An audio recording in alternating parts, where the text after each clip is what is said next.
Hello, welcome once again to our Greece and Turkey journey preparational learning series. Today we'll be looking at the third city. It's the city of Athens. The suggested reading for this part will be Acts chapter 17, verse 16 to verse 34. The city Athens is mentioned 4 times in the Bible. All 3 of it is found in Acts chapter 17 and 18, while the 4th time is mentioned in 1 Thessalonians.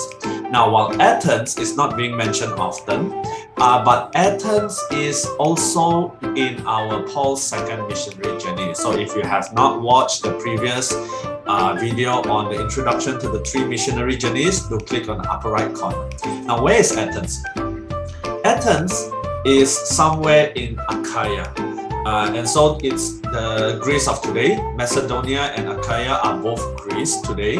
And if you remember, this is where it is, Athens. So previously, Paul was in Philippi, and he went to Thessalonica and later on Berea.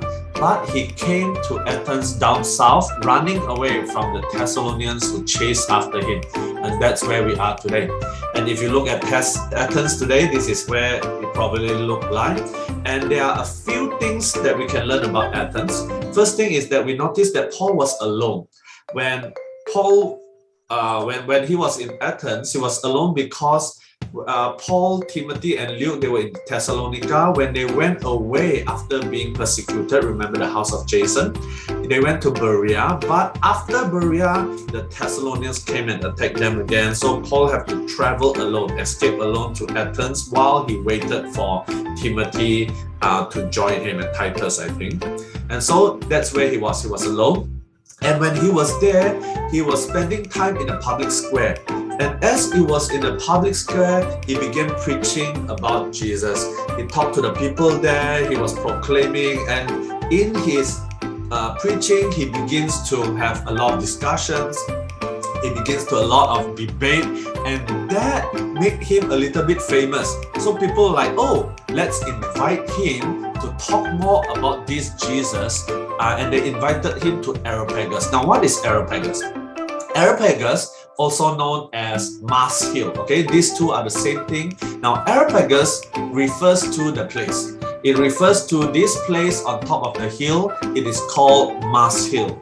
In their language, it's called Areopagus. But the word Areopagus also refers to the people. It refers to the city council who meets in Areopagus. So the council who meets in Areopagus is called Areopagus as well. So it is in Areopagus that Paul began to talk about this unknown God. What is this unknown God? You see, in Athens, the Greeks love, they love collecting gods, so quote unquote, they love collecting all the gods. They have a lot of altars, this altar to this god, that altar to another god, and they love to hear about all new philosophies, all new things. Now, in their fear on missing out on one god, they in their fear that they thought, hey, if we didn't give to this god, later the god jealous or angry.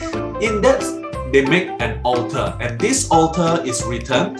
This altar is made to the unknown God, the God they don't know. So they built this. Now, it was not actually referring to God or referring to Jesus, but Paul used that as a conversation starter. He said, since you give this altar to an unknown God, I'm proclaiming a God that you do not know.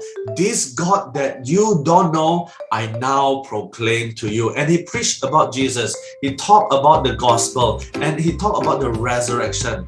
Of course, his preaching brought forth different kinds of responses, but you will notice that in his preaching, he was very tactful. In his sermon in Athens, you notice that as we look on another time maybe, in Athens, he preached more on a philosophical stand. Whereas if you compare to Acts chapter 14, in his sermon in Lystra, because Lystra is a small village and most of them are agricultural farmers, he preached from the agricultural point of view. So he crafted his message differently, but fantastic.